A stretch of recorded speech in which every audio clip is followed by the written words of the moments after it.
se da apertura a este encuentro con la conferencia central por parte de Vincenzo Boletino.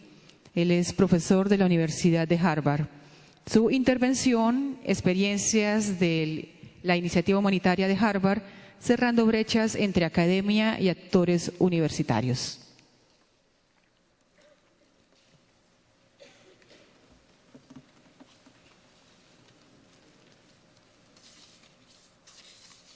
Humanitarios entre académicos y operadores humanitarios en el país y el mundo. Vamos a tener el primer panel, como se informó preliminarmente por parte del señor rector de la UIS, el doctor Álvaro Gómez Torrado, va a ser sobre el tema de minería y su impacto humanitario. Allí nos van a acompañar Jocelyn Kelly, la doctora Jocelyn Kelly de Iniciativa Humanitaria de Harvard, Joana Camargo del CITPAX, el Centro Internacional de Toledo para la Paz de España, con sede en nuestro país, con un estudio reciente sobre el tema del efecto de la minería en distintas regiones del país. Y en esa mesa también estará la Plataforma de Derechos Humanos en Colombia, Democracia y Desarrollo. Y la metodología básicamente consiste en unas intervenciones realmente cortas de 20-25 minutos máximo, y posterior a las intervenciones abrimos un espacio también corto de debate para que el público pueda, digamos, intervenir. Posterior a esto, aquí en este mismo auditorio vamos a realizar el siguiente y último panel de la mañana sobre el tema de desplazamiento forzado, con la participación de David Schaller, que viene en representación de Visión Mundial a mostrarnos una experiencia sobre Agua Blanca en Cali, un trabajo que se hizo conjuntamente a propósito con Harvard, con la iniciativa humanitaria.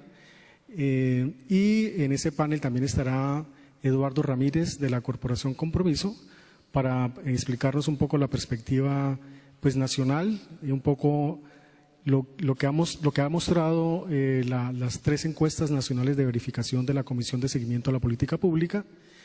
Y ahí sellaremos esta jornada en la mañana y daremos inicio de nuevo a partir de las 2:30 en el auditorio Ágora. Quiero recalcar esto, por favor, en horas de la tarde los estaremos esperando en el segundo piso de la Facultad de Ciencias Humanas, en el auditorio principal de la facultad, con dos paneles. El primer panel sobre educación en emergencia. Allí, digamos, tendremos la presencia de Giovanni Cruz de Visión Mundial, contándonos un poco el trabajo en terreno, en campo que hace Visión Mundial en este tema, las experiencias que se han ido ganando en Colombia, tanto por el tema de las conmociones sociales y la atención a niños, niñas y adolescentes en situación de emergencia, pero también a las personas que han sido afectadas por la niña, el fenómeno climático y la forma en que las distintas organizaciones están atendiendo estos eventos en el país. Bueno, allí también tendremos participación de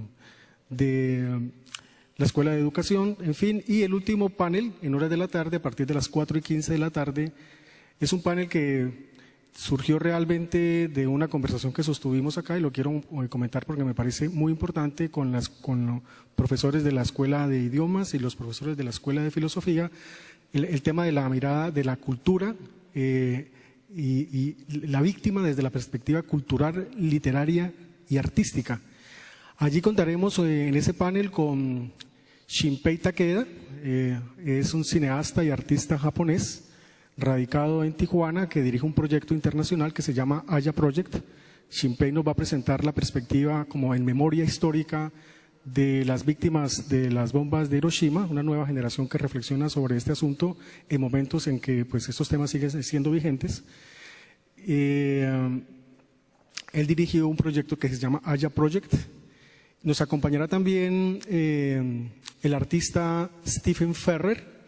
Stephen Ferrer es conocido a nivel internacional y particularmente en nuestro país por su trabajo sobre violentología. Hace una instalación en distintas universidades con una beca de la Fundación Soros, en la que, digamos, hace un mapeo fotográfico, si me permiten la expresión, de distintos escenarios del conflicto armado en Colombia y vamos a tener la oportunidad de escuchar su interpretación y su análisis de un libro que además se va a vender, que se está vendiendo ya en las librerías nacionales y que aprovecho el momento para invitarlos a una presentación que vamos a tener en la librería el día mañana en Tres Culturas, donde se va a hacer el lanzamiento de ese libro, digamos, oficialmente en la ciudad de Bucaramanga. Y nos acompañarán finalmente en ese panel dos profesores, el profesor Mario Palencia, de la Escuela de Filosofía, director de la maestría en Filosofía de la UIS. Va a reflexionar Mario Palencia, el profesor Mario Palencia, sobre el tema de la víctima en la narrativa colombiana. E igualmente el profesor Hernando Motato, de la Escuela de Literatura, de Idiomas, quien nos muestra un poco el tema de la violencia urbana en el país y cómo la literatura también se ha ocupado de digamos, interpretar esta compleja realidad. Entonces, eso en lo que concierne al día de hoy, y como se ha dicho, este evento pues se traslada el día de mañana a la Universidad Amiga, miembro del nodo del IEH, la UDES, la Universidad de Santander, en el Lagos del Cacique, y a partir de las 8:30 del día de mañana, allí tendremos 3 paneles, uno sobre el tema de género y conflicto.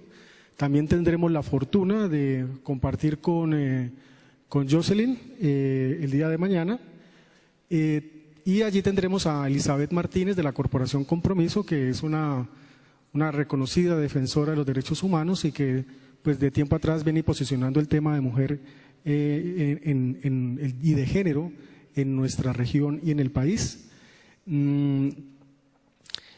También digamos tendremos la participación de Antonio da Silva, que es jefe de terreno, oficial de terreno de OCHA en Cúcuta, y el siguiente panel va a ser sobre el tema de seguridad alimentaria y desplazamiento forzado en Colombia.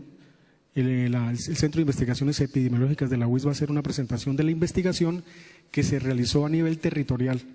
Quiero decirles que la Universidad Industrial de Santander, conjuntamente con las ONGs que hacen presencia en nuestro nodo, Visión Mundial, Corporación Compromiso, Fundación Estructurar, realizó una encuesta a población en situación de desplazamiento forzado en el área metropolitana de Bucaramanga, siguiendo los patrones de la encuesta nacional de verificación, que como ustedes saben, van 3 encuestas nacionales, respondiendo a la sentencia T025 del año 2004, que declaró un estado de cosas inconstitucional en el país. Entonces, esas tres encuestas, digamos, son como el modelo que hemos seguido a nivel territorial.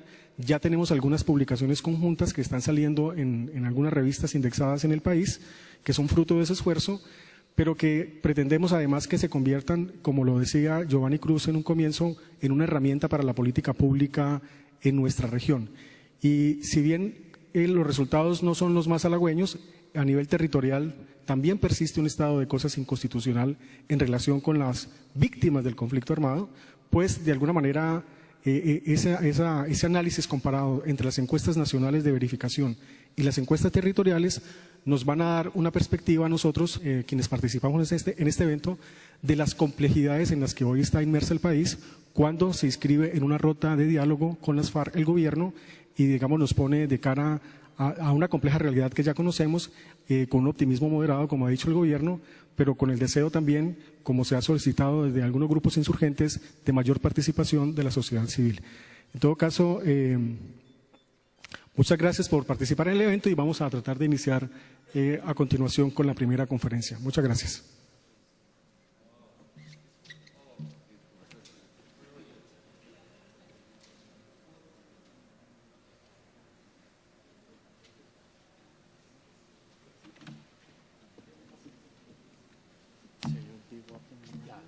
Okay, I'll be here then.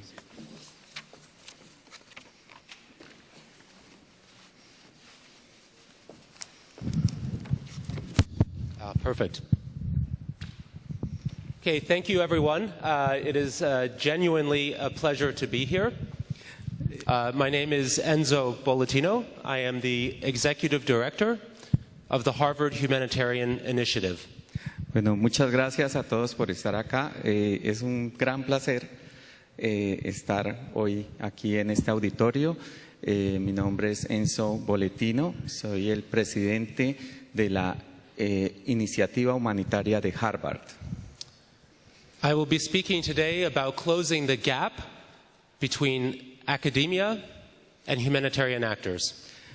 Hoy el tema que les voy a tratar es cómo cerrar las brechas entre el trabajo académico, entre la academia y el trabajo humanitario.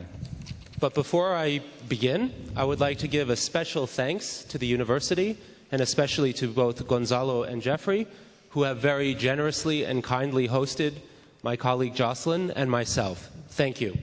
Antes de comenzar, quisiera agradecerle a Gonzalo y a Jeffrey por su generosidad en alojarnos, tanto a Jocelyn como a Enzo.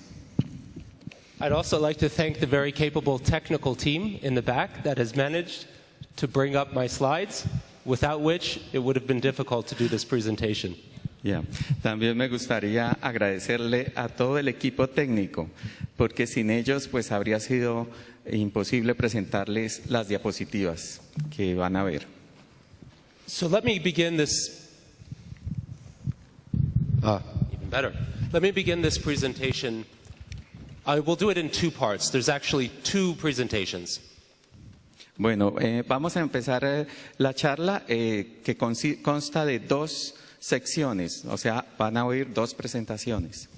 We have both in the audience students, scholars, and humanitarian professionals. And so I would like to talk a little bit about the journey of personally and individually getting into the humanitarian field and narrowing the gap between humanitarian actors and academia. Estoy consciente que en la audiencia pues hay estudiantes, también hay miembros de la comunidad académica y miembros de organizaciones humanitarias. Por lo tanto, les voy primero a compartir mi experiencia, una experiencia individual de cómo empecé en el trabajo humanitario. And then I will turn to a more institutional perspective, looking at how currently humanitarian actors and academics are working together in a variety of different ways institutionally. Vamos a concentrarnos en una perspectiva académica para descubrir cómo los actores humanitarios y las personas que trabajan a nivel de la academia pueden combinar esfuerzos en esta iniciativa. So, my personal journey began in 1996 at UNICEF headquarters in New York City. Mi viaje personal en este campo humanitario empezó en 1996, cuando me vinculé a UNICEF. At the time, I was a student like yourselves, and I was an intern at UNICEF working for the security coordinator. En ese momento, pues era un estudiante, como muchos de ustedes son en el momento, y entré a UNICEF como hacer una práctica respecto a políticas de seguridad. And I was the security coordinator at the time was asked a very simple question by the then head of UNICEF about the security of UNICEF staff working in the field. En ese momento era importante para mí concentrarme en el tema de la seguridad que deben tener los equipos de trabajo que están haciendo labor de campo. The security coordinator at that time turned to me and asked me to write up a report. The director? The security coordinator for Okay. UNICEF. En ese momento, pues el coordinador de seguridad me pidió que escribiera un reporte sobre estos aspectos de seguridad. I realized quickly I couldn't do it. We did not have the information at our disposal to be able to pull together a report.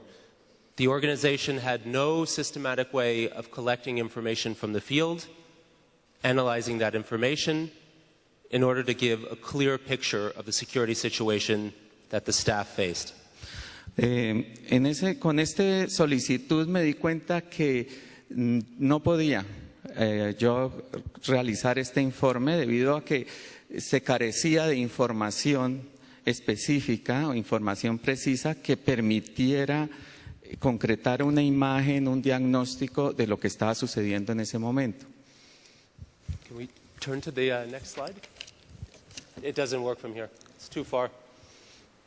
No funciona el control remoto, entonces Okay, el siguiente. so what I did was decide that this was a really important question, not only for UNICEF, but for other UN agencies and non-governmental organizations as well.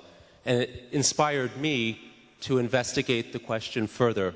I wanted to know and better understand how to characterize the risks that staff in the field face.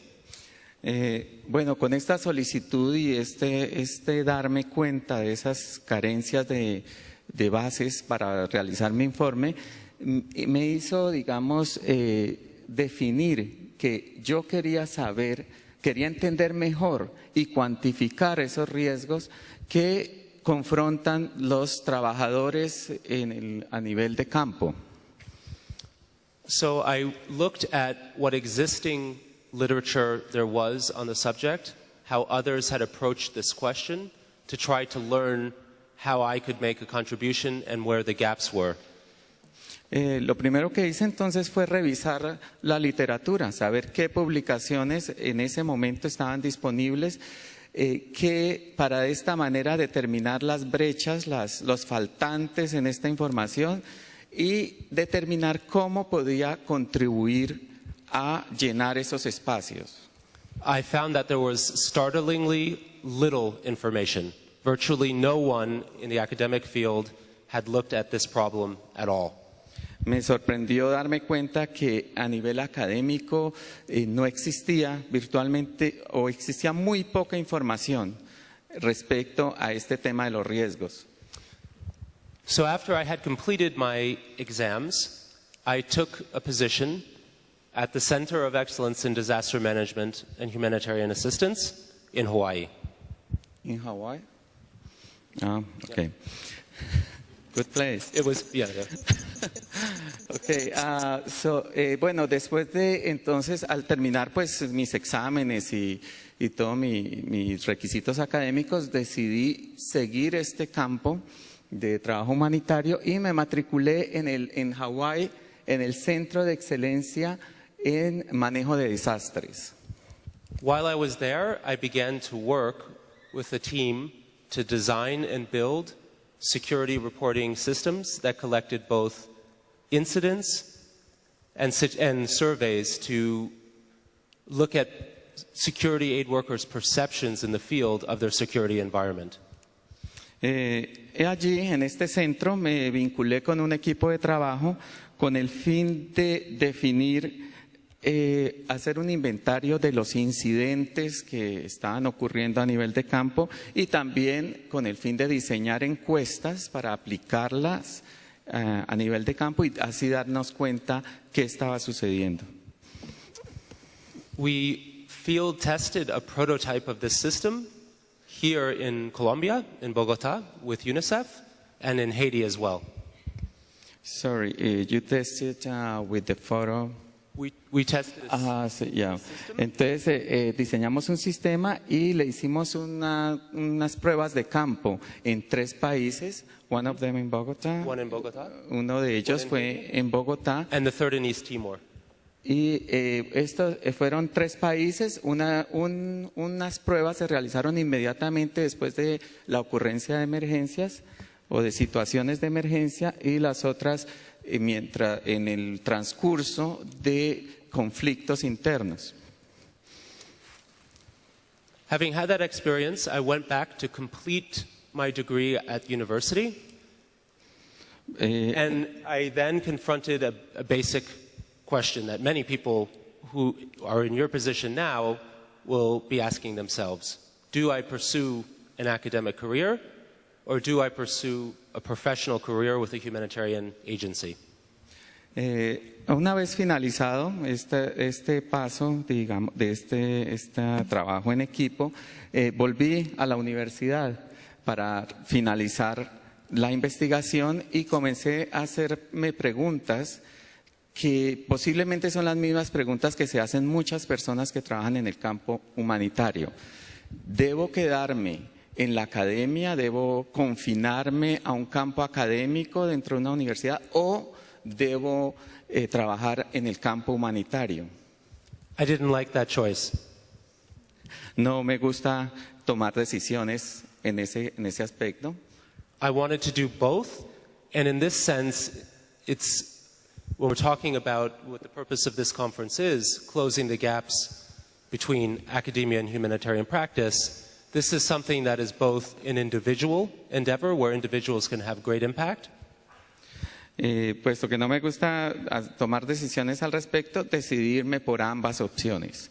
Es decir, es precisamente el tema de esta reunión, que es cómo cerrar esas brechas, esos espacios vacíos que existen entre la academia y el trabajo humanitario a nivel de campo.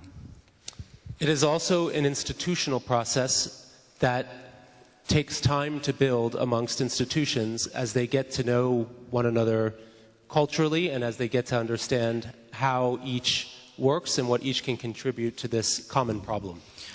Entonces, a nivel institucional, se trata entonces de que las instituciones encuentren puntos en común, se pongan de acuerdo, se diseñen estrategias en conjunto para trabajar unidos hacia un objetivo común. When I came back, when I had finished my degree, I took a postdoctoral position at Harvard University.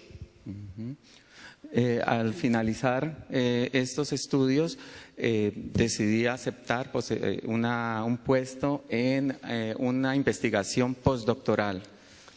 There I taught for a couple of years on peace building and in international politics. And I also worked for a private software company where I continued to build with a team security systems for the NGO field, and ultimately designed the system that was used by the United Nations Department for Safety and Security. Bueno, esto en Harvard, después de finalizar, decidí participar entonces diseñando políticas. Sorry, did you mention NGO? That you work for an NGO from Harvard? I worked for a private company. Y se unió, fue contratado por empresas privadas principalmente para realizar investigación en ese campo. Ultimately, I began working for the Harvard Humanitarian Initiative, HHI. Sí, al final, ya recientemente, empecé a trabajar con la iniciativa humanitaria de Harvard, en Harvard, HHI. Principally because I was very much interested in this very question that we're addressing at this conference about how academia can contribute to the humanitarian field and how the two sectors can work together. Principalmente entré al HHI porque precisamente quería contribuir a solucionar esa pregunta que nos hicimos al comienzo de esta charla, es decir, cómo cerrar esta brecha, estos espacios vacíos que prevalecen entre la academia y el trabajo humanitario en el campo. So this is very much the personal journey, and I simply wanted to articulate how, at an individual level, each of you that is interested in the humanitarian field will face some of these challenges. And things have changed significantly from the time that I have entered the field, and there's some very good news for you. Bueno, este entonces es el final de mi primera charla. Quería compartir con ustedes a nivel individual cómo fue mi experiencia, mis inicios en el trabajo humanitario, los retos que se tienen que afrontar para ustedes, los que están interesados en iniciarlo. Y una cosa es segura, las condiciones han cambiado muchísimo desde el momento en que él empezó en el trabajo humanitario hasta el momento actual. So now I will turn to what HHI as an institution is doing some of our experiences in this sector, and I'll talk about what some of the major trends are in bringing academic institutions together more closely with non-governmental organizations, UN agencies, and other humanitarian actors. As you're translating this, I'm going to switch the presentations, and I will be back in 30 seconds. Iniciamos entonces la segunda parte. Ya hablamos del aspecto individual, ahora vamos a hablar a nivel institucional. ¿Cuáles son las tendencias que se están observando a nivel institucional para cerrar estas brechas entre academia y trabajo humanitario a nivel de campo? Mencionando instituciones como Harvard, como las Naciones Unidas, y en este momento está cambiando las diapositivas para la segunda presentación.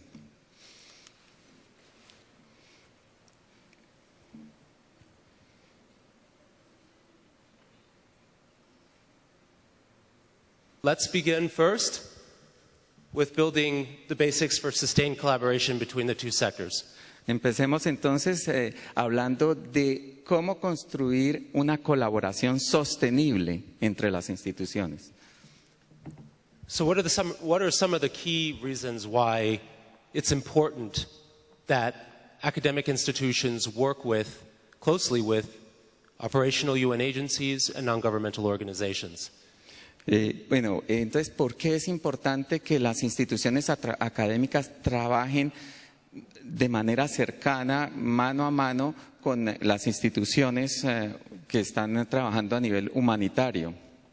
We're fundamentally interested in some of the same things, and that is improving the lives of people made most vulnerable by disaster and conflict. Tenemos entonces un aspecto en común que es, primero, nuestro deseo común de mejorar el entendimiento que tenemos de cómo mejorar la asistencia que se le suministra a las personas que viven en situación de vulnerabilidad debido a la presencia de desastres y conflictos. We have very different functions with respect to this question, but those functions are entirely complementary. Aunque tenemos diferentes perspectivas de enfocar este objetivo, ambas o todas estas perspectivas se complementan perfectamente, tienen un gran grado de complementariedad. Academic institutions can bring strong research methods to better understand what sorts of challenges and what sorts of problems communities face. La contribución de las instituciones académicas entonces es suministrar, contribuir con métodos eficientes para que se pueda entender y comprender la situación humanitaria. Academic institutions are also very well positioned to assist humanitarian organizations in measuring the impact of their programming. Hay instituciones académicas que gozan de una gran posición y por esto mismo pueden contribuirle a las agencias de trabajo humanitario en el entendimiento y en el trabajo que ellas realizan. And humanitarian organizations are clearly at the forefront of operational delivery of aid, of creating strong development programs, and providing direct assistance to the communities they work with. Por su parte, las organizaciones operativas, las que trabajan a nivel de campo, pues tienen esta gran capacidad de crear las estrategias, las políticas en términos prácticos. So let's look just momentarily at some of the challenges faced by individuals entering the field. I spoke a little bit about my own experience, and I mentioned that things are a bit different now than they were at the time that I entered this field. Hablemos ahora de los retos que se tienen que afrontar cuando se trabaja a nivel humanitario. Ya he mencionado que han ocurrido desde que yo empecé en este trabajo muchos cambios a lo largo del tiempo. There are very few concrete, longer-term opportunities, professional opportunities, educational opportunities for humanitarian workers that are working in a professional capacity within NGOs and UN agencies. Hay pocas oportunidades para que se trabaje, para que las personas trabajen de manera profesional en el campo humanitario. Yet, humanitarian workers have expressed great need for an increased professionalization of the field. In a recent set of surveys done by the Organization for Enhanced Learning and Research within Humanitarian Action, conducted several surveys among 1,500, two surveys among 1,500 humanitarian workers, and found that 92% strongly felt that greater professionalization of the field was needed, and nearly half of them, more than half, expressed an interest in pursuing a higher education degree. En una encuesta que se realizó entre todas las personas que están trabajando a nivel humanitario, se incluyeron 1.500 personas, para ser exacto. El 90% expresaron su deseo de que esta actividad se profesionalice, es decir, que se diseñen programas específicos tendientes a especializar a las personas que van a trabajar a nivel humanitario. My name is Jocelyn Kelly. Soy la directora del programa de Mujeres de la Guerra en the Harvard Humanitarian Initiative. Lo veo esta oportunidad como algo muy especial, como una oportunidad de compartir con las colegias y los estudiantes que están aquí hoy. I'd like to offer a special thank you to Professor Patiño and to Jeffrey Villaveses, who made this event possible. Buenos días el día de hoy. Mi nombre es Jocelyn Kelly, soy la directora del programa de la iniciativa humanitaria de Harvard acerca de mujeres en guerra. Se expresó muy bien Jocelyn en su segmento en español. Quisiera agradecerle muy atentamente al profesor Patiño, aquí de la UIS, al igual que a Jeffrey Villaveses de OCHA. Es un gran honor de estar aquí en la Universidad Industrial de Santander. Es mi primera vez en Colombia, entonces es increíble la experiencia. Today, I would like to speak about a project I have undertaken in Congo that looks at the nexus between gender, conflict, and mining. I think if you can read off of it. As many of you know, there's a lot of work done on gender and conflict and on mining and conflict, but very little done looking specifically at the intersection of gender, mining, and conflict together. El día de hoy quisiera hablarles acerca de un proyecto el cual he ido ejecutando en Congo, en África, que mira al nexo entre género, conflicto y minería. Como muchos de ustedes pueden saber, hay bastante trabajo que ha sido hecho con respecto al conflicto y género y a la minería y el conflicto, pero hay muy poco que ha sido hecho mirando específicamente a la intersección entre género, minería y guerra. By sharing our preliminary results from Congo, I hope this can serve as a jumping-off point for discussion with this prestigious panel about the Colombian experience. I also hope it will be a chance to examine the common opportunities and the common challenges in mining towns affected by war globally. Al compartir nuestros resultados preliminares del Congo, espero que esto pueda servir como un punto de partida para una discusión como parte de este prestigioso panel acerca de la experiencia colombiana. También espero que sea una oportunidad para examinar las oportunidades y los retos en común en pueblos y aldeas en los cuales se hace minería y que son afectados por el conflicto a nivel global. As many of you know, the Democratic Republic of the Congo is a region impacted by violent conflict since hostilities began as the result of the Rwandan genocide in 1996. Since then, this conflict has been called the deadliest war since World War II and one of the worst humanitarian emergencies of this decade. In particular, civilian women are targeted by state and non-state groups and suffer some of the worst human rights abuses, particularly highly violent rape and gender-based violence. Como muchos de ustedes saben, la República Democrática de Congo es una región impactada por un conflicto violento desde que las hostilidades comenzaron como resultado del genocidio en Ruanda en 1996. Desde entonces, este conflicto ha sido llamado la guerra más violenta desde la Segunda Guerra Mundial y una de las peores crisis humanitarias de la década.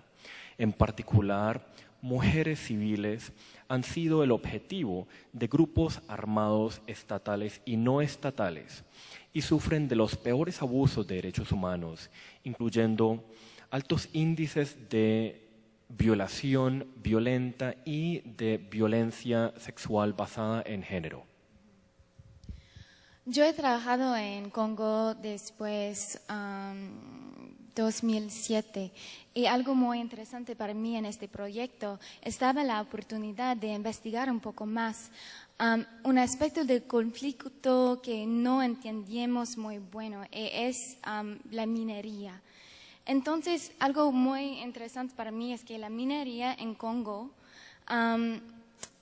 hay la gente que lo veo como un gran scourge or threat. Una amenaza. Una gran amenaza. Y hay unos que lo veo como la gran promesa. Entonces se puede ver que hay unas opiniones muy, muy diferentes en esta cuestión. Entonces, so now I'll speak in English to make it a little clearer. Critics of mining argue that it is a source of funding for armed groups, and this perpetuates the conflict and destabilizes the region. Los críticos contra la minería argumentan que esta es una fuente de ingresos para grupos armados que perpetúa el conflicto y desestabiliza la región. They also argue that mining towns are militarized, so centers of militarization, and are very violent. They say there are higher rates of sexual violence, soldiers perpetrating human rights abuses, and other dire health problems. Estas personas también argumentan que pueblos y aldeas de minería son militarizados y que la minería genera mayores índices de violencia y particularmente de violencia sexual. So, what is so interesting is that the communities themselves who have minerals often describe this as an opportunity and a blessing. Lo que es interesante también es que las comunidades mismas que albergan los minerales perciben la minería tanto como una oportunidad como Is an opportunity and a blessing. como realmente un regalo divino. So, as you can imagine, a fierce debate is emerging around this issue in Congo. Como pueden imaginar, hay un debate candente acerca de la minería en el Congo. So the World Bank is working with the Congolese national government to undertake reform of the mining sector. To do this, they wanted to better understand the complex reality of human rights, gender, and armed conflict in these towns. Por lo tanto, el Banco Mundial ha estado trabajando con el gobierno de Congo para ejecutar una reforma del sector de la minería para de esta forma entender mejor la compleja realidad de derechos humanos, género y el conflicto armado en pueblos de minería. But this is a very, very sensitive topic, especially since Congo is currently in active armed conflict. So the question remains, how would you undertake this kind of work? Pero este es un tema muy sensible, especialmente porque Congo continúa en este momento en medio de un conflicto armado muy activo. Entonces la pregunta permanece, ¿cómo se puede ejecutar este tipo de trabajo? To do this, we decided to combine a number of approaches. Firstly, we used a human rights framework drawing on the Committee of the Elimination of Discrimination Against Women, which in English is called CEDAW. Para hacer esto, combinamos un número de enfoques distintos. Primero que todo, hubo un marco de derechos humanos, utilizando artículos del Comité para la Eliminación de la Discriminación contra la Mujer. I don't know if there's a Spanish. Okay. Among the issues that we pulled from CEDAW to examine were discrimination, right to participation, gender-based violence, right to health, and access to justice.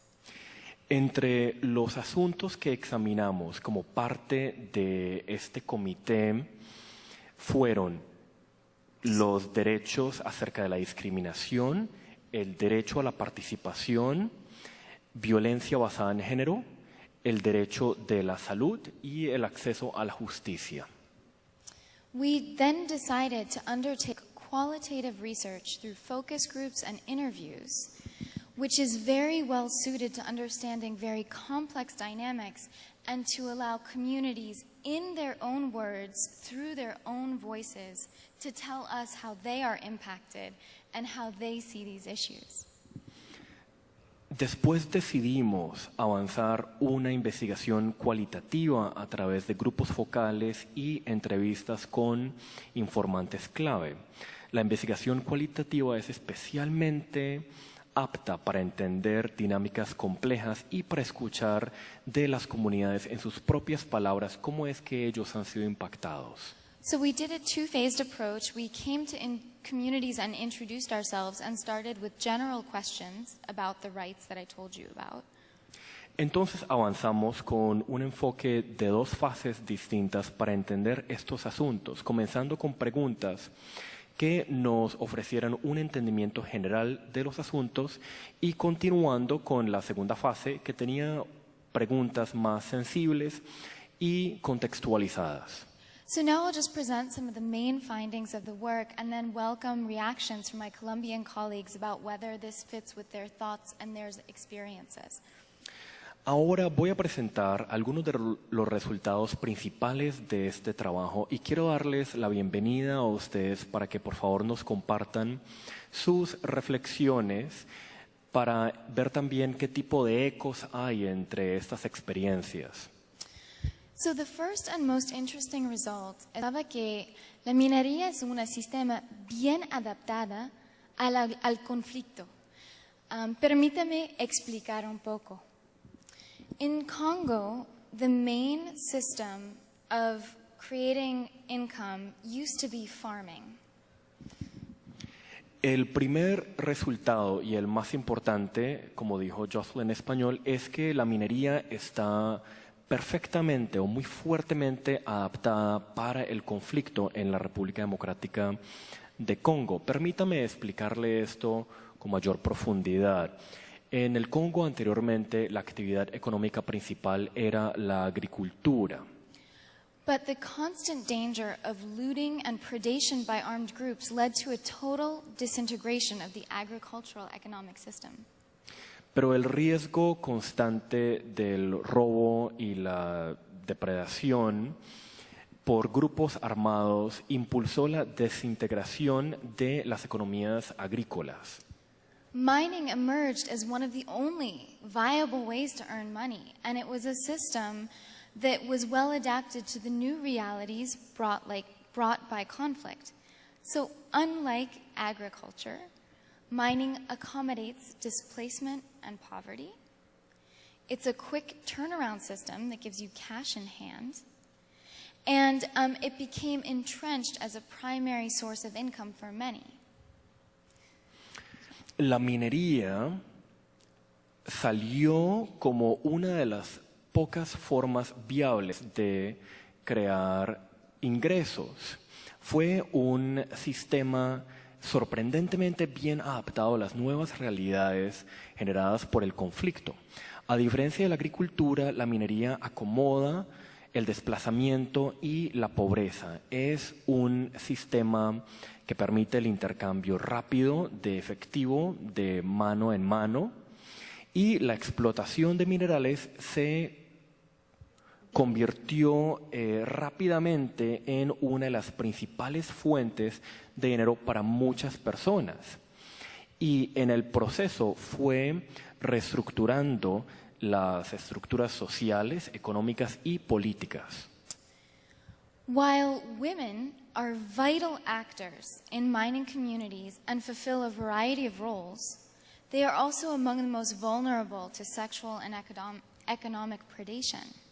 Mientras que las mujeres son actores vitales en las comunidades de minería y juegan unos roles muy variables, muy diversos, también son uno de los objetivos más vulnerables a el abuso sexual y económico.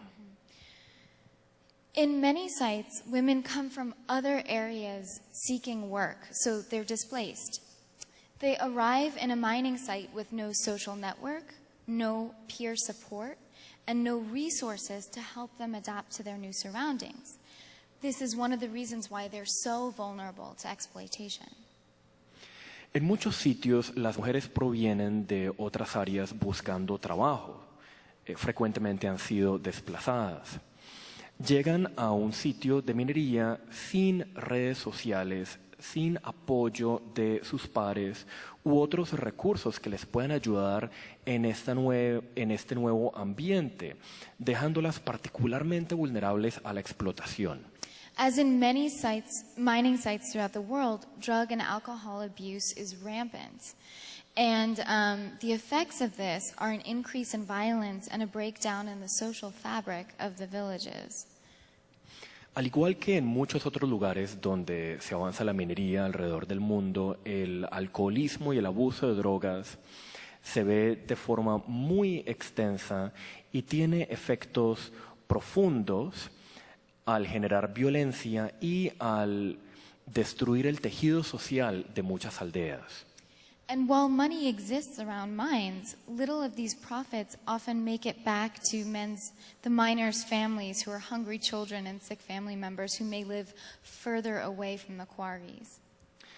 Y aunque el dinero se está produciendo, existe alrededor de estas minas una porción pequeña de estos ingresos parecen estar retornando a miembros de la familia, como niños con hambre y personas enfermas de la familia que pueden estar en aldeas del origen. People spoke particularly about the threat of HIV/AIDS, which exists in mining towns because of the very active sex work culture.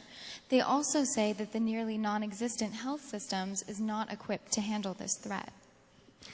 Las personas hablaron acerca de VIH-Sida como una amenaza emergente, la cual la infraestructura de salud, que es casi no existente, no estaba equiparada para manejar.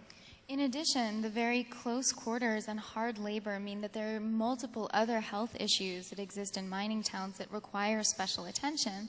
These can include physical trauma, diarrhea, tuberculosis, respiratory infections, malnutrition, and malaria. Adicionalmente, el tipo de hacinamiento y el trabajo arduo significa que hay otros asuntos de salud que son bastante extensos, incluyendo traumas físicos, diarrea, tuberculosis, infecciones respiratorias, desnutrición y malaria. And while one of the points of the project was also to investigate the extent to which armed groups were involved in the mining trade. Otro de los temas de inquietud para esa investigación era el tratar de determinar hasta qué punto grupos armados estaban involucrándose en la minería y su comercialización, Which is naturally very hard to study. lo cual naturalmente es muy difícil de estudiar.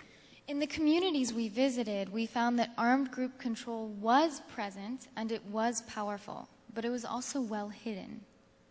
En las comunidades en las cuales estudiamos, estos asuntos, nos dimos cuenta de que los grupos armados sí estaban presentes y estaban participando en la industria, pero tal participación era invisibilizada, estaba escondida. And so we found a number of ways that armed groups exerted control quietly. One way would be through informal taxation. Entonces encontramos varias formas en las cuales estos grupos armados estaban ejerciendo un rol. Uno de esos métodos era a través de impuestos informales. They would control the roads in and out of mining towns. Controlaban las carreteras para entrar y salir de esos pueblos de minería. They would have a forced day of work where everyone had to go to the mines and everything that came out that day went to the armed group. Había también un día de labor forzosa durante el cual todas las personas en la aldea tenían que ir a trabajar en las minas y todo lo que salía de las minas tenía que ir directamente a esos grupos armados. And they also had subtle ways of controlling traditional and state power structures. Y también tenían formas sutiles de controlar estructuras del gobierno y el Estado.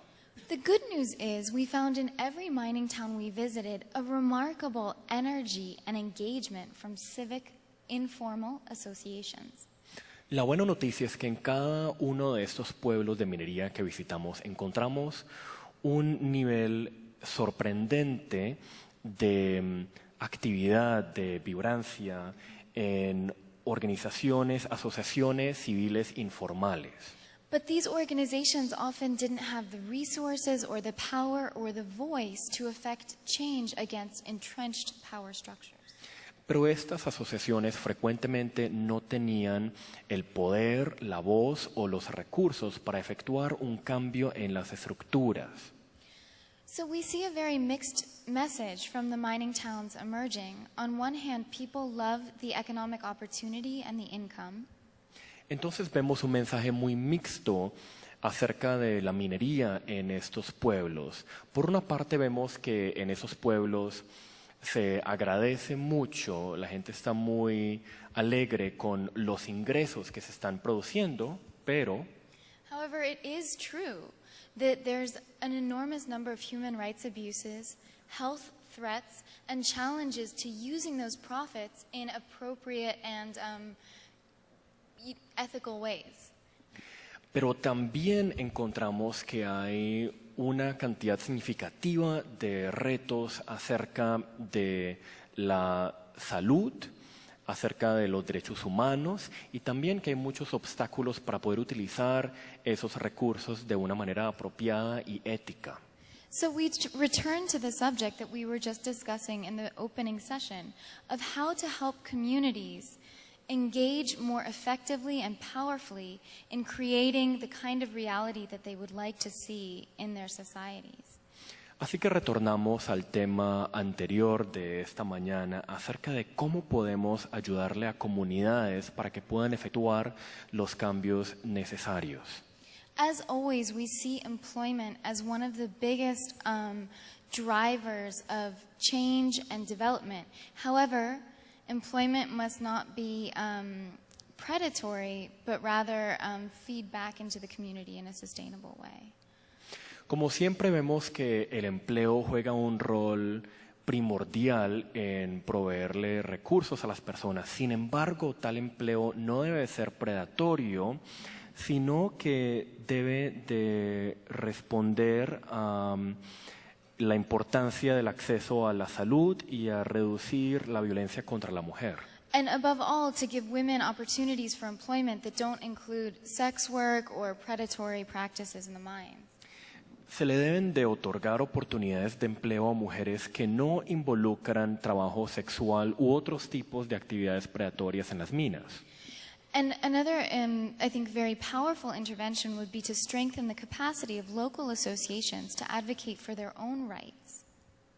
Otra intervención muy importante sería el de fortalecer asociaciones locales para que ellos puedan hacer incidencia para defender sus derechos autónomamente. This can include promoting grassroots inclusive economic cooperatives. Esto puede incluir el fomentar cooperativas de base que sean inclusivas. And find ways to ensure that income from mines also gets turned into education and healthcare structures that address the very unique challenges that exist in these communities. Y el asegurarse que los recursos de la minería puedan ser utilizados para la educación y salud y otros asuntos necesarios para el desarrollo de esas comunidades. So while these results are preliminary, I hope they serve as a platform for discussion to hear a little bit more about how these may or may not relate to experiences that my colleagues have seen in Colombia. Entonces, aunque estos resultados son preliminares, espero que funcionen como una buena plataforma para un diálogo, para ver en qué forma hay conexiones con lo que ustedes pueden estar viendo con la minería, el conflicto y el género acá en Colombia.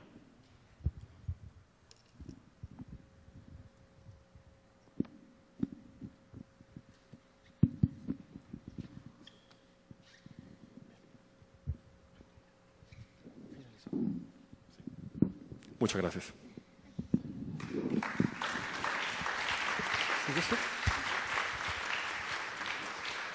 Muchas gracias. A continuación escuchamos la presentación de Joana Camargo del Centro Internacional de Toledo para la Paz con un estudio reciente sobre minería en Colombia y sus impactos humanitarios. Muy buenos días a todos y todas. En primer lugar, agradezco la amable invitación de Gonzalo y Jeffrey. El Centro de Toledo para la Paz es una fundación, como su nombre lo indica, española, tiene sede en Madrid, sin embargo ha establecido varios proyectos en América Latina, uno de ellos en Bolivia, otro en Colombia, a través del cual se realizan una serie de investigaciones de diagnóstico sobre prevención y resolución de conflictos y específicamente para el caso de Colombia se hace un seguimiento detallado al proceso de desarme, desmovilización y reintegración de excombatientes y la aplicación de la Ley de Justicia y Paz. Como lo mencionaba Gonzalo, recientemente el centro publicó una investigación sobre la participación de actores armados ilegales en el sector minero energético. Colateralmente creo que estaré tocando el tema del impacto humanitario de esta influencia, pero en términos generales procuraré hacer una caracterización de la forma como estos grupos armados ilegales han intervenido en estos dos sectores. En primer lugar, me gustaría señalar por qué decidimos estudiar el tema de actores armados ilegales y el sector extractivo. Evidentemente, en Colombia no es algo nuevo que se atraviesa por un boom de sus actividades mineroenergéticas. Hay altas expectativas en torno a la extracción de minerales como el oro, el coltan, el ferroníquel, el carbón, entre otros minerales. Justamente, si bien en Colombia muchos sectores consideran que la locomotora mineroenergética es una buena noticia para el país, lo que parece evidenciar la actual coyuntura, valga la redundancia, es que los grupos armados ilegales también piensan que es una buena noticia para ellos. Justamente, si bien después de la desmovilización de los grupos paramilitares se esperaba que todo lo que hemos escuchado respecto a la participación de estos actores armados ilegales en el sector económico en general desapareciera, todo parece indicar que siguen lucrándose de forma significativa de los réditos de la industria minera y petrolera en el país. Adicional a esto, empezamos a ver cómo el incremento de las ganancias de este sector ha derivado en que el mapa del conflicto armado y de los recursos naturales vuelva a sobreponerse de forma crítica en el país. Por ejemplo, cerca de 10 años de política de seguridad democrática obligaron a las guerrillas a replegarse a zonas recónditas de la selva colombiana. Sin embargo, la coincidencia es que en estas zonas recónditas de la selva también coinciden importantes proyectos mineros y petroleros. La pregunta es qué está pasando ahí y de qué forma están interaccionando unos y otros actores. De esta manera seleccionamos 3 preguntas de investigación en función de las cuales voy a hacer esta presentación. La primera es ¿por qué se ha vuelto tan atractivo el sector minero energético para los grupos armados ilegales? En esto quisiera hacer una aclaración y es que no es un interés novedoso. Es algo en lo que siempre han estado participando los sectores armados ilegales, pero algunos elementos de la coyuntura lo que han hecho es que este interés se catalice de alguna forma. La segunda pregunta es cómo operan esos grupos y ahí se centra el nodo de nuestra investigación y es cuáles son esas tipologías o cómo interactúan dependiendo de las regiones del país y del grupo armado ilegal. Y en tercer lugar, la pregunta es ¿qué hace el Estado colombiano para luchar contra ese fenómeno? Antes de esto me gustaría al menos hacer 4 observaciones metodológicas respecto al desarrollo de nuestra investigación. Primero, nosotros desarrollamos un fuerte trabajo de campo en 3 departamentos donde CITPACS tiene una fuerte presencia en materia de anteriores investigaciones, los cuales son Meta, Córdoba y Nariño. Sin embargo, algunas limitaciones para ese trabajo de campo es que en muchas zonas el control territorial y social ejercido por los actores armados ilegales cohíben que uno pueda acceder directamente a hablar con las personas, con las comunidades, con los trabajadores de las empresas mineras y petroleras e incluso poder acceder a las empresas con gran facilidad. Adicional a esto, si queremos acceder a entrevistas con las grandes empresas, la regla tiende a ser que ellas mantienen un gran silencio cuando investigaciones académicas buscan indagar sobre los temas de seguridad y derechos humanos como consecuencia de su operación. La segunda observación metodológica es que realizamos una caracterización de orden tipológico. ¿Caracterización de qué? Del modus operandi de estos grupos armados ilegales. Adicional a esto, quisimos hacer un recuento de las tendencias a nivel nacional de la interacción de grupos armados ilegales con el sector minero y petrolero, por lo cual, grosso modo, lo que hicimos fue un estudio cualitativo más no cuantitativo. No encontrarán en nuestro estudio cifras sobre tal porcentaje de empresas se encuentra pagando extorsión a los grupos armados ilegales. Entonces, el reto consistió en derivar conclusiones lo suficientemente sólidas y precisas sin caer quizás en extrapolaciones o exageraciones que nada aportan a ese tipo de investigaciones. Adicional a esto, queríamos hacer otra observación y es que toda correlación no significa causalidad. ¿Esto qué quiere decir? Que si bien en algunos territorios convergen problemáticas como desplazamientos, amenazas o muertes selectivas de líderes mineros, no todo esto quiere decir que cuando llega una empresa, esta sea artífice o cómplice de este tipo de situaciones. Muchas veces lo que estamos viendo es que el simple anuncio de una empresa de decir voy a llegar a determinado territorio hace que los grupos armados ilegales se reorganicen en esos territorios y busquen anticiparse a la llegada de la empresa pues, para ejercer un mayor control sobre este tipo de economías. Entrados en este tema, voy a empezar a explicar por qué se ha vuelto atractivo nuevamente el sector minero energético para los grupos armados ilegales. El primer factor explicativo son los altos precios de determinados minerales a nivel internacional, de minerales específicamente como el oro o el carbón, pero también de minerales altamente estratégicos para el sector de producción tecnológica como el coltán. Por ejemplo, entre 2002 y 2011 evidenciamos un incremento exponencial de los precios del oro, pasando de cerca de $300 la onza a $1.700 o $1.800 la onza. Efectivamente, se trata de un incremento exponencial que de una u otra forma atrae la mirada no solo de las empresas, sino de los grupos armados ilegales. Adicional a esto, incrementan las ganancias de las empresas ya presentes en el país, pero empiezan a llegar nuevas y nuevas empresas de manera significativa. Esto empieza a ser visto por los actores armados ilegales como un incremento de los blancos posibles para extorsiones o pues, para presionarlas a través de actividades ilegales como el secuestro o la extorsión de sus empleados. El efecto es casi mecánico de la sumatoria de estos elementos. Sobre la minería ilegal, en algunas zonas del país hemos visto cómo esta actividad ha complementado las ganancias derivadas de la actividad del narcotráfico. Sigue siendo un negocio muy lucrativo, pero en vista de que se trata de minerales como el oro o el carbón que no son ilegales y no existe un manto de persecución contra ellos, fácilmente pueden ser comercializados, lo cual no sucede, por ejemplo, con la coca en el país. Se trata de minerales difícilmente rastreables cuando logran acceder al comercio internacional. Insisto, en esto mantiene algún tipo de similitud con lo que sucede con el negocio narcotráfico, que tiene un gran manto de persecución a nivel internacional. Adicional a esto, como mencionaba anteriormente, el incremento de la inversión extranjera directa del sector minero energético en el país hace que los grupos armados ilegales vean en ese sector la forma de acceder a recursos procedentes de la extorsión a las grandes empresas. El presidente Juan Manuel Santos dice que esto no debería estar pasando, porque toda empresa que sea sorprendida pagándole cuota económica a los grupos armados ilegales debe salir del país.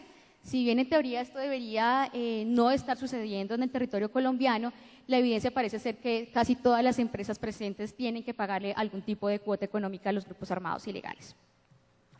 De esta forma, también se ve otro elemento que atrae a los grupos armados ilegales y es la alta posibilidad de captar recursos procedentes de las regalías. ¿De qué forma? Si bien las empresas tienen que pagar al Estado colombiano un porcentaje determinado en materia de regalías al Estado, valga la redundancia, lo que hemos observado es que a través de acuerdos o mediante presión a alcaldes y a mandatarios locales, los grupos armados ilegales han accedido ilegalmente a los recursos que el Estado debe distribuir a los municipios y los departamentos del país por concepto de las regalías en Colombia. El modus operandi de los actores armados ilegales. Hemos identificado una tipología bastante nutrida en cuanto a la forma de participar los grupos armados ilegales en ese sector. Como mencionaba anteriormente, no se trata de una interferencia novedosa. Todos estos elementos que les he mencionado con anterioridad lo que han hecho es disparar ese interés de los grupos armados sobre este sector. Básicamente se conservan los mismos patrones de siempre, pero la novedad reside en que la forma de interferencia de estos grupos armados ilegales se ha vuelto más sofisticada o más discreta a lo largo y ancho del territorio nacional. De esta forma tenemos un amplio abanico de interferencia de los actores armados ilegales, desde las formas más directas como gestores hasta las más indirectas y sofisticadas. La participación directa evidentemente tiene que ver con su gestión en procesos de minería ilegal, que ya ha sido bastante documentada en el país. Por ejemplo, la Defensoría del Pueblo estimaba que cerca de la mitad de las minas que operan en el país es ilegal y un importante porcentaje de estas minas han sido infiltradas por grupos armados ilegales. Se presume que las FARC son el actor armado ilegal que mayor participación tiene en este tipo de economías. Sin embargo, es cada vez más creciente la participación de las llamadas bandas criminales en este tipo de economías. Generalmente, donde desarrollan la extracción directa de minería de forma ilegal los grupos armados ilegales, es en zonas donde cuentan con un importante control territorial y social. De lo contrario, creo que sería muy difícil que ellos pudieran lograr su cometido en ese sentido. A veces los dueños de estas minas son los mismos ex jefes paramilitares, quienes más o menos en la década de los 2000 o desde los años 90 accedieron a títulos mineros en algunas partes del territorio nacional, muchas veces a nombre propio o a veces a nombre de sus principales testaferros. Luego de que estos fueron extraditados a los Estados Unidos, varios de sus testaferros retomaron el control ejercido por los paramilitares en estos yacimientos auríferos y siguen manteniendo el control territorial y social que ellos sostuvieron en el pasado. Generalmente esas explotaciones no requieren de mucha mano de obra, si bien a veces contratan a los mineros artesanales y locales, lo que hemos evidenciado es que traen de diferentes partes del país a personas a quienes contratan para que trabajen en sus yacimientos ilegales.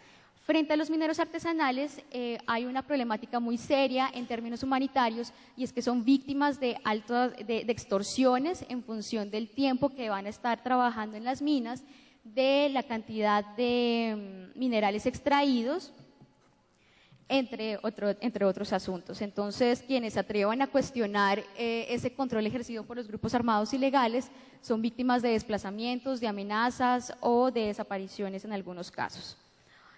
Otra forma de participación directa de los grupos armados ilegales es en lo que hemos denominado minería legal criminal mediante empresas fachada. ¿Esto qué quiere decir? Que muchas veces mediante los testaferros de los máximos jefes de los grupos armados ilegales han accedido a títulos en regla con todos los permisos legales del caso. Sin embargo, estos títulos y la conformación de empresas han terminado favoreciendo o nutriendo el arca de finanzas de los grupos armados ilegales. Evidenciamos algunos casos, uno de los que me gustaría destacar es como en la empresa Exploración y Explotación Minera del Llano Limitada, una empresa dedicada a la extracción de material para construcción, alias Cuchillo, muy bien conocido por nosotros por ser el ex jefe del grupo ERPAC, de la banda criminal ERPAC, fue vinculado como socio de esta empresa.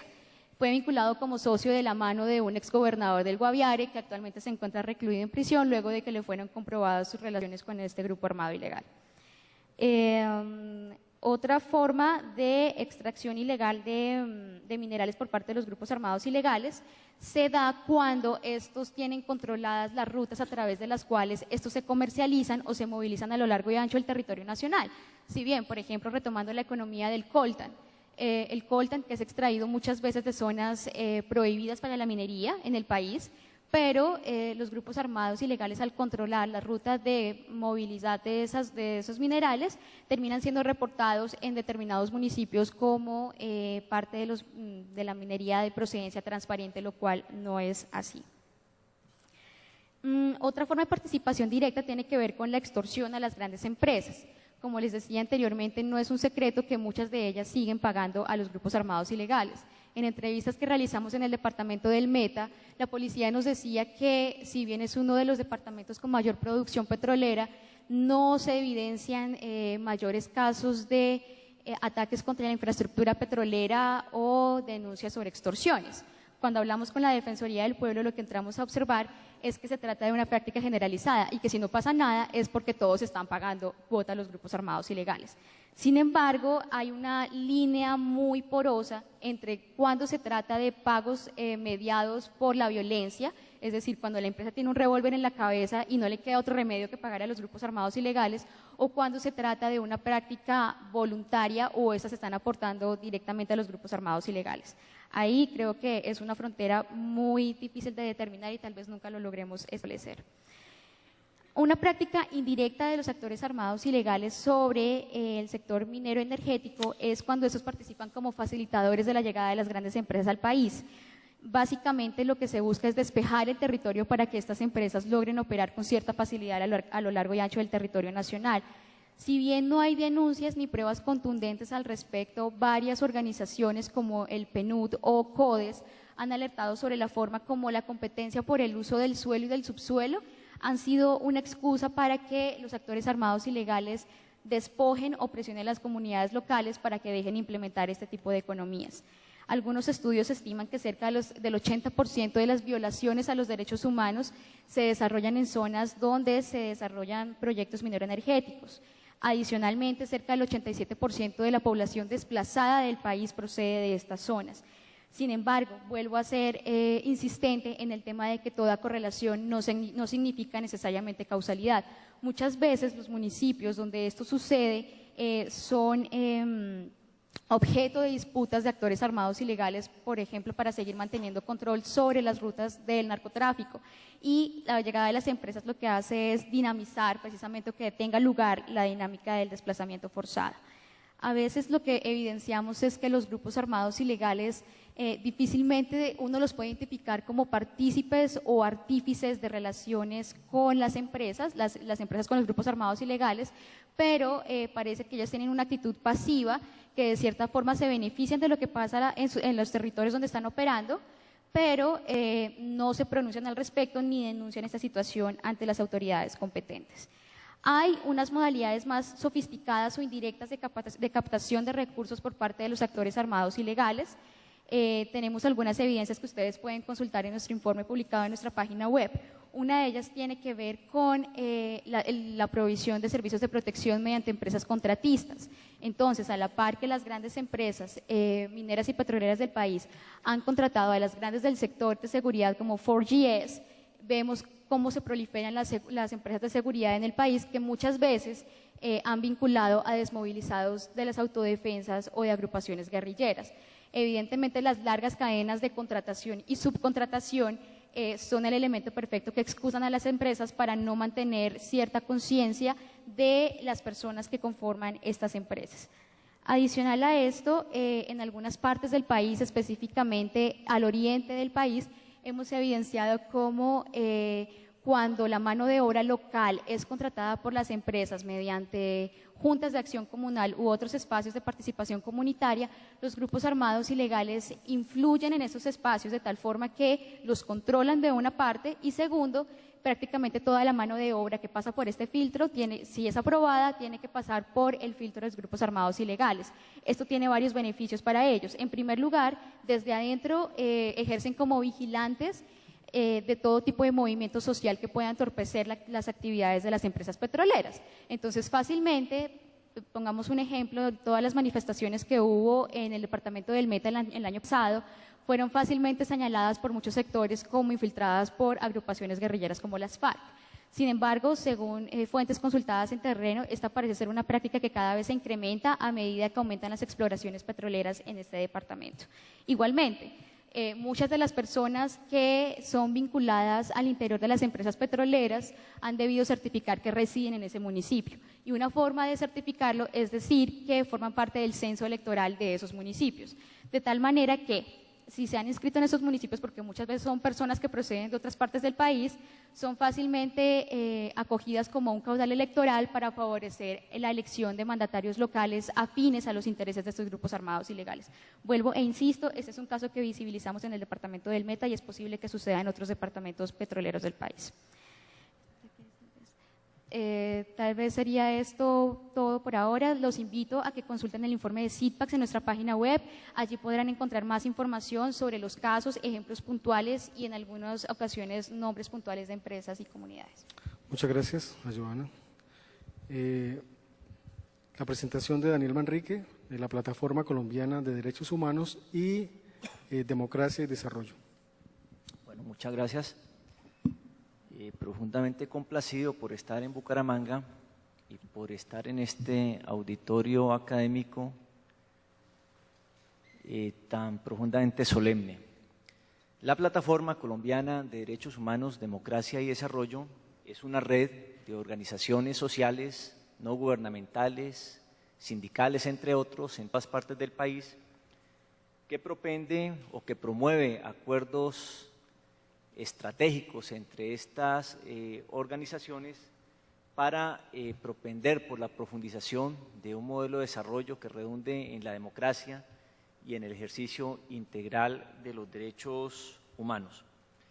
Y ciertamente la plataforma durante este año, desde el año pasado, está dando un fuerte debate sobre la gran minería en Colombia, sobre la gran minería que se presume legal, pero que no obstante, tal como lo mencionaba la primera ponente del Instituto de Mujeres de Harvard, Jocelyn Kelly, cuando hablaba del Congo, refiriéndose que el debate allá era bastante candente, igualmente en Colombia el debate sobre la gran minería es profundamente candente,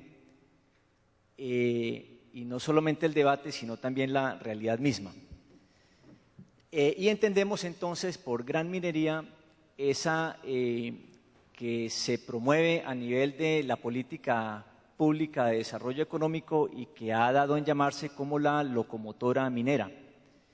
Y fíjense ustedes que allí hay un primer debate que ya ha sido planteado inclusive por algunos editorialistas, como por ejemplo la editorial del Espectador de hace 8 días, que se preguntaba que si, muy a propósito del decreto recientemente firmado por el gobierno nacional para perseguir la minería ilegal, se preguntaba si, por ejemplo, la minería artesanal y la pequeña minería estaba involucrada dentro de ese concepto de locomotora minera.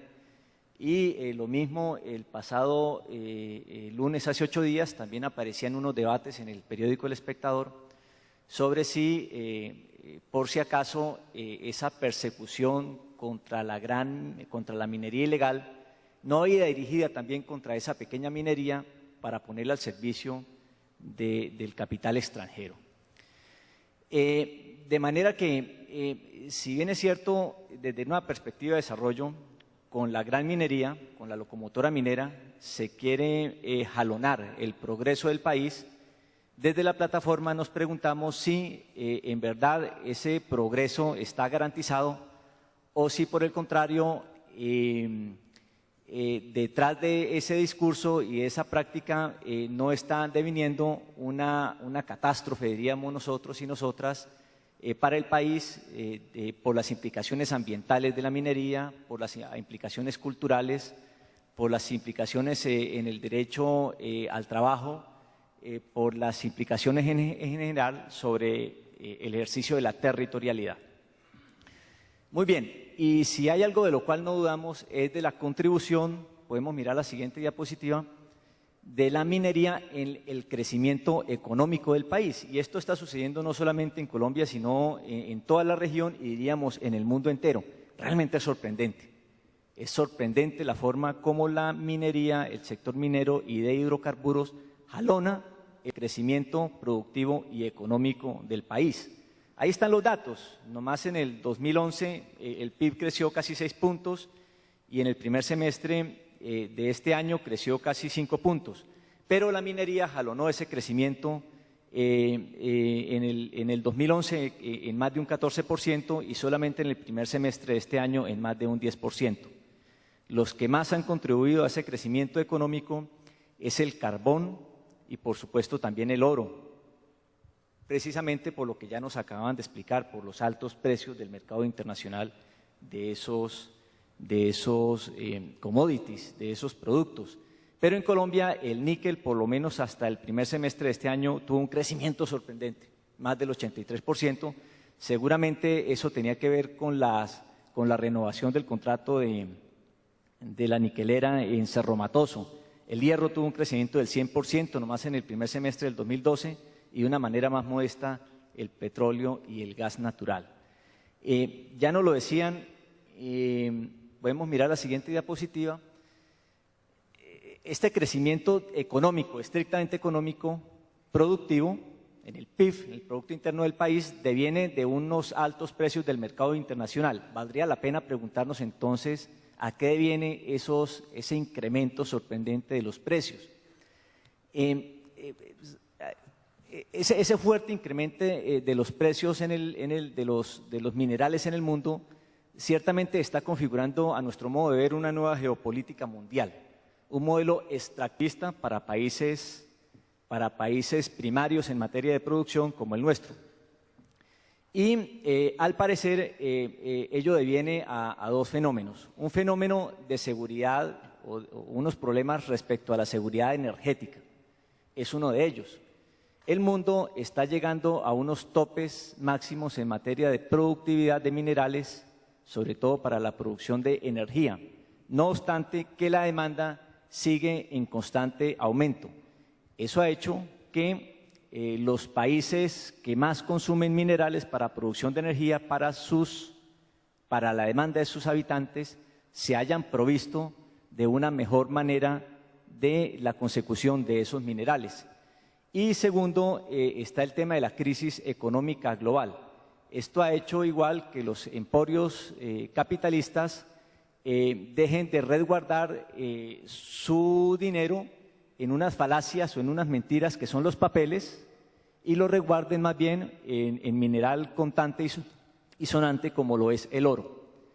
De manera que el mundo se ha configurado en unos países que son importadores de minerales y en otros países que son netamente exportadores.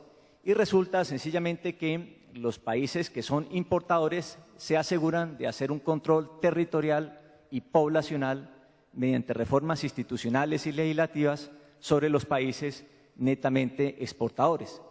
De manera que estos países, como los nuestros, exportadores de materia prima, no les ha quedado sino moverse entre dos posibilidades. Una es la de generar la mayor apertura a ese capital internacional dedicado solamente a extraer esa riqueza, ¿no? Generando mayores concesiones, y otra es el de procurarse las mayores rentas posibles, tratando de generar la mayor cantidad de dinero disponible para inversiones sociales. En el segundo grupo uno puede colocar a Bolivia, Ecuador, tal vez Venezuela. Por ahí escuchamos que Argentina hizo una estatización de acciones de una empresa petrolera argentina. Pero en el otro grupo están países como Chile, Perú y Colombia, que generan mucha apertura al capital internacional. Entonces, dependiendo qué tanto ceden o qué tanto dejan los gobiernos de esa riqueza, aparece el concepto de government take. Qué tanto es lo que toma el gobierno de la riqueza mineral extraída por las multinacionales mineras, ¿no? En términos de impuestos, en términos de regalías. En su momento, bajo la dictadura de Chile, con Pinochet, Chile fue el gobierno que ofrecía, el gobierno de la región que ofrecía un menor government take, se tomaba menos de la riqueza que se exportaba. Después le correspondió el turno a Perú bajo la dictadura de Fujimori, y en este momento Colombia es el que tiene las menores tasas impositivas y de regalías para la minería. El menor government take de la región lo tiene Colombia con el fin de convertirse en un país atractivo. La pregunta que nos hacemos en la plataforma es, ¿y a la sociedad qué es lo que le toca? ¿Qué es lo que le está tocando al pueblo? Ya sabemos que las riquezas se le están llevando, ya sabemos que la menor carga impositiva y de regalías impuesta por el gobierno a la extracción de esa riqueza es la menor. ¿Qué es lo que le está tocando a la sociedad? En la siguiente diapositiva aparece el mapa de las titulaciones mineras al año 2010. El mapa de las titulaciones hasta el año 2010, este mapa seguramente muchos de ustedes lo han visto, databa de cerca un poco menos de 5 millones de hectáreas tituladas. Y en la siguiente diapositiva aparece a la misma fecha el mapa, pero con las solicitudes mineras. De 4 millones de titulaciones entregadas por el gobierno para minería, existen 24 o 25 millones de solicitudes de concesión minera. Esto hasta el año 2010. A fecha actual, por supuesto que hay muchas más solicitudes para la minería. Realmente el país está concesionado en una magnitud superior, por ejemplo, al Ecuador, o por lo menos solicitado para concesión minera. Es decir, minería en Colombia es lo que se viene por delante. Yo diría que lo que hemos tenido hasta ahora es un muy buen abrebocas de lo que va a ser la minería en el país. Muy bien. Esto, por ejemplo, sin contar el anuncio que hizo el presidente a mediados de año, cuando hizo una apertura en la Amazonia y en el Chocó de aproximadamente 17 millones de hectáreas para minería. Imagínense ustedes, en lugares estratégicos para el ambiente. Entonces, fijémonos en qué parte del país está concentrada la minería. Esto indudablemente va a tener unos efectos poblacionales en el ejercicio de los derechos humanos inmediato, porque es en lugar del país, en las zonas del país, en las zonas de cordilleras, donde se encuentra la mayor cantidad de población. Y entonces podemos mirar la siguiente diapositiva y vamos un poco más rápido por el tema del tiempo. Algunos efectos poblacionales, tal vez ustedes lo alcanzan a leer, voy a leerlo rápidamente. El 87% del desplazamiento forzado, de más de 5 millones de desplazados, ocurre en el 35% de los municipios mineroenergéticos. En los municipios mineroenergéticos, donde se hace la gran minería y también la minería ilegal, es donde más salen desplazados en el país. 6 departamentos con población afro proveen el 43% del desplazamiento forzado del país. En esos mismos municipios mineroenergéticos se da el 89% de asesinatos de indígenas, el 90% de los asesinatos de los afrodescendientes. En esos mismos municipios se da el 80% de las violaciones a los derechos humanos. El 78% de asesinatos de sindicalistas ocurre en esos mismos municipios. Desde hace 26 años en promedio se asesina un sindicalista cada 3 días en el país. El 60% de los sindicalistas que asesinan en el mundo son colombianos y son solamente el 0,0002 del total mundial. Esto es importante por las implicaciones laborales, que ya vamos a ver más adelante en el ámbito de la minería. No obstante que la tasa de afiliación de trabajadores a los sindicatos es increíblemente poca en el país. En el 86 era el 14%, 26 años después hoy es solamente el 3,9%. 391 títulos mineros. Según la Defensoría del Pueblo, eso coloca en riesgo el 70% del suministro de agua potable para el 70% de la población nacional. Y son títulos mineros otorgados legalmente. Es decir, estamos hablando de la minería legal, de la locomotora minera, ¿no? El dato que ya mencionaba, el Gobierno Nacional declaró y delimitó áreas estratégicas mineras en 17 millones de hectáreas de la Amazonia y del Chocó para otorgarlas en concesión para la explotación de oro, cobre, hierro, coltán, uranio y platinoides. Fue una resolución muy cuestionada que emitió a mediados del 2012. Hay un problema serio que viene de la institucionalidad de la legislación. Hay un artículo en el Código de Minas que intentamos algunos ciudadanos demandar ante la Corte Constitucional, no lo logramos su inconstitucionalidad, pero el famoso artículo 34 del Código de Minas que considera que no puede haber minería en ecosistemas estratégicos solamente si esos ecosistemas son sustraídos a la minería, previo a la realización de estudios técnicos bastante complejos y costosos y demorados y previa a la toma de una decisión administrativa y política sobre esa extracción. A nuestro modo de ver, el principio de precaución diría todo lo contrario. En esos lugares No debería haber minería hasta tanto no se realicen estudios que digan que si se hace minería no se le hace daño a esos ecosistemas. Y el problema de la minería a cielo abierto de oro y de carbón, que es extremadamente predadora del ambiente, no solamente porque utiliza dinamita, sino por los químicos que utiliza para separar el oro de la gravilla. En Colombia, según los estudios, está permitido que se remuevan hasta 3 toneladas de material para extraer un solo gramo de oro, ¿no? Por lo menos así es como está perfilado grandes proyecciones mineras como el de la Colosa en Cajamarca. Las vetas de oro ya no existen en el mundo. Cada vez hay menos concentración de oro en el mundo, cada vez hay que sustraer mayor cantidad de material para sacar un gramo de oro. Y para lograrlo se necesita igualmente una mayor cantidad de cianuro y de mercurio. Y ese cianuro y ese mercurio genera una acidificación y una esterilización de las tierras hacia futuro de manera permanente y sostenida, con las implicaciones ambientales y para la salud para los habitantes, cuencas abajo de los ríos donde se vierten esos desechos. Por eso es que algunos decimos que la minería de cielo abierto no dudamos en llamarlo como un crimen y como un crimen de lesa humanidad. Algunos colegas en otros países y también los colegas del Tolima, de Cajamarca, hablan de crimen de lesa naturaleza, pero esa es la manera como se debe calificar la minería. Algunas implicaciones para la equidad y la pobreza en la siguiente diapositiva. El tema del impuesto a la renta versus las deducciones por activos fijos. Hubo un estudio de la DIAN que fue citado por Salomón Kalmanovitz en una de sus columnas ya para finales del año pasado. Fíjense ustedes, el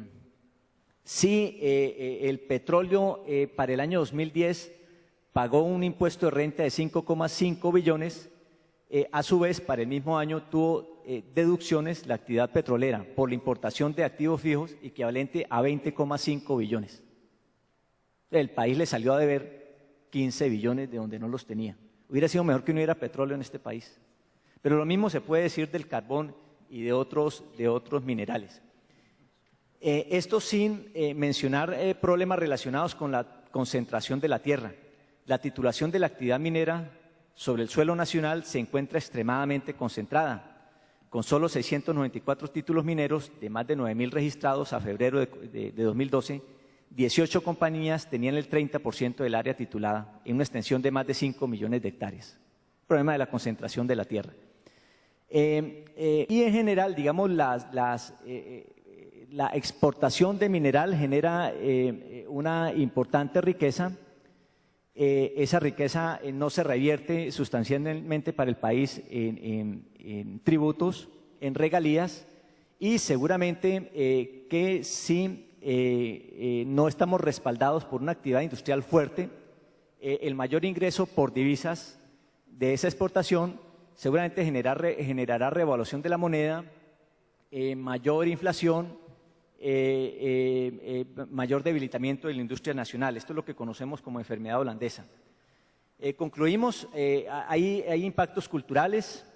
En el periódico El Tiempo del domingo antepasado, el exministro Rodríguez Becerra hablaba de cómo el Cerrejón está haciendo un remedio, una deformación de la consulta previa por la forma como están haciendo firmar a las comunidades guayú en La Guajira, entrega de tierras a cambio de entrega de chivos y de otros materiales.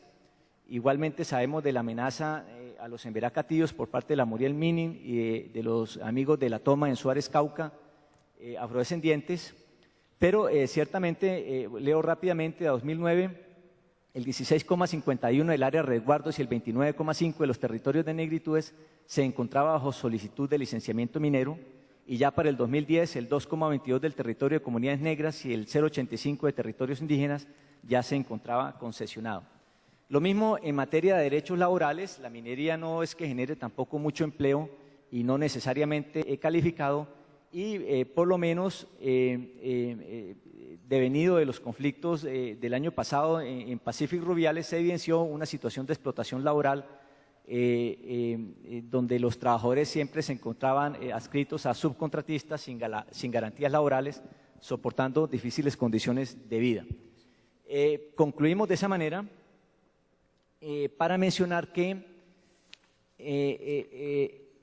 es interés de la plataforma elaborar y profundizar en un debate también sobre la gran minería en el país por las implicaciones para el ejercicio de derechos económicos, sociales, culturales, ambientales de la población en Colombia. Y termino definitivamente, al margen de la conversación, haciendo un llamado y más que un llamado, emitiendo un grito de alerta y de angustia por el desaparecimiento de Miguel Pavón aquí en Bucaramanga. Imploramos que aparezca prontamente, porque él es un ambientalista que trabaja con nosotros precisamente en estos temas, en estas reivindicaciones sociales, y tiene que aparecer. Muchas gracias. Bueno, muchas gracias a Daniel por su excelente presentación, a Joana y a Jocelyn y a la participación de David. En aras del tiempo que nos agobia, si hay alguna pregunta por parte del auditorio a alguno de los panelistas, este sería el momento. Vamos a dar máximo unas 2, no intervenciones, por favor, sino preguntas.